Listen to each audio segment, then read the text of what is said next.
Hi there, good day. So I'm getting messages from people asking that they want to know the process and which one is better for leasing or them buying a land to farm. So I'll be doing justice to the two topics now. So I will explain the benefit of both to you and also the disadvantages. So it's not left, to be left for you to take that decision and go for the one that you see pleases you the most. First, let's go for leasing. If you're leasing a land, you can lease for as low as 20,000, 30,000. In some places, they do 10,000, but places that are further down, they do 10,000, but you need to be security conscious. So they do 10,000 per year for the lease. So when they are leasing the land to you, they won't lease a field that has been cleared. Any land that will be given to you to be a bush for you to clear, you not start from scratch. If you lease an acre for 10, 20,000, 30,000, you can spend close to 150,000 to do the clearing because you're going to employ the service of laborers that will cut down the bush. They are going to cut down the bush, not the trees.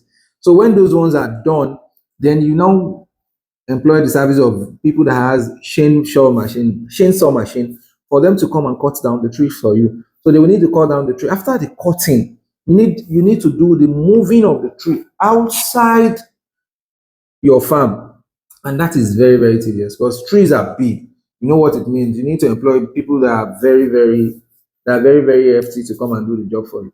And if you don't want to use manual clearing, if you want to use machine clearing, maybe you want to use bulldozer to clear. Bulldozer can charge you for as high as 300,000 or 400,000 to clear an acre of land for you because they'll move the trees and every other thing. And diesel cost is the main factor why the price is like that. So if you're leasing a land for 20,000 or 30,000 and you are using between 250, 200 to 400,000, depends on the clearing.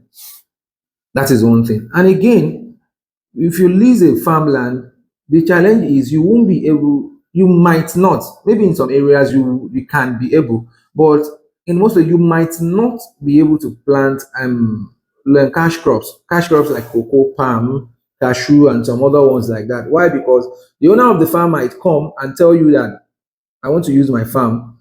If you are done with this year harvest, I want to use my farm. And you might use the land this year, and the person will come next year, I want to use my farm. And he's the biggest winner. Again, if you want to lease a land, it might be difficult for you to do vegetables. You can do vegetables in the season of vegetable.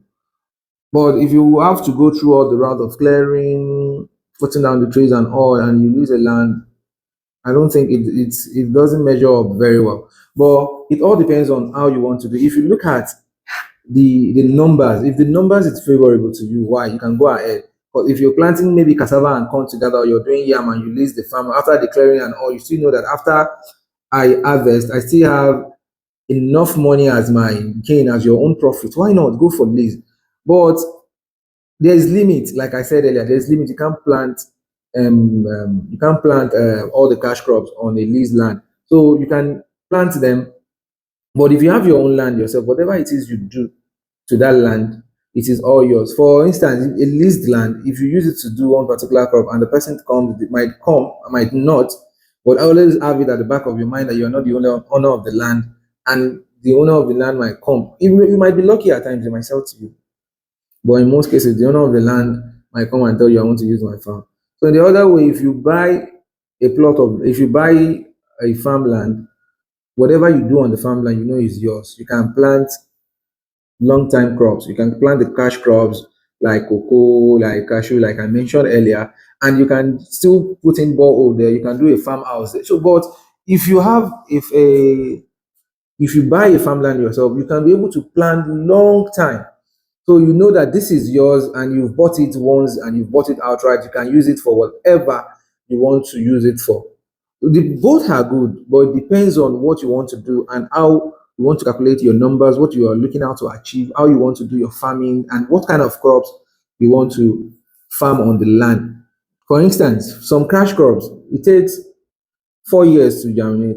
Some use 3 years based on new innovations and technology. Now, some of the cash crops, we stay as maybe 3 years before they germinate. Imagine that you use like a hundreds of thousands to clear a land and you like 4 acres of land, you spend over 1 million and You have to pay for the land year in, year out. Then before you start fruiting, it takes like 3 years or 4 years before you get your first harvest. If you can withstand it, and if there's such agreement between you and the person who owns the farmland, why not? You can go ahead. But if there's no such agreement, it will be better if it is just an acre of land you can be able to acquire, and you can clear, you can put whatever, you know that whatever I put on this land, it is mine and mine alone. I have full ownership to this land. It's not a lease land and all. So you can plant whatever, you can plant cash crops, you can go, the cash crop can be there for 20, 30, 40 years, like that. It happens like that. So you just need to compare, like I said, compare the two. If you're going for lease, what do I want to do? Is this numbers favorable? Will he be able to pay me in the long run? Or if I buy my own farmland, I can be able to do whatever. So with this, I think I'll be able to do justice to you leasing a farmland or you buying a farmland. So when you are trying to venture into farming, you consider if he's buying, will pay you based on the crop you want to plant. If it is leasing, that will work well for you based on the crops you want to do as well. So thank you. I'll give you more update about I'll do more update about my farming process. I have my farm, I'll give more update about my farming process. And if you have questions about farming, the ones I know, I will tell you. And again, if you're doing, if you're leasing for you, if you want to do, you want to play the bigger games, you want to use the greenhouse, it is difficult for you to put a greenhouse on a leased land, because greenhouse will give you at least 3 times the yield or 4 times the yield than what you get on open field. So if you rent a farmland and you want to implant a greenhouse of 10, 15 million on it, I don't think um, it is a financial intelligent move for one to make. So you just need to consider your move. Just suppose and look at what you want to do. Which one will be better off for you? But at least with the process I've given you and the little insight I've been able to share, you understand how to look at things and which one you should eventually go for if you want to venture into farming. Thank you. Enjoy the rest of the day.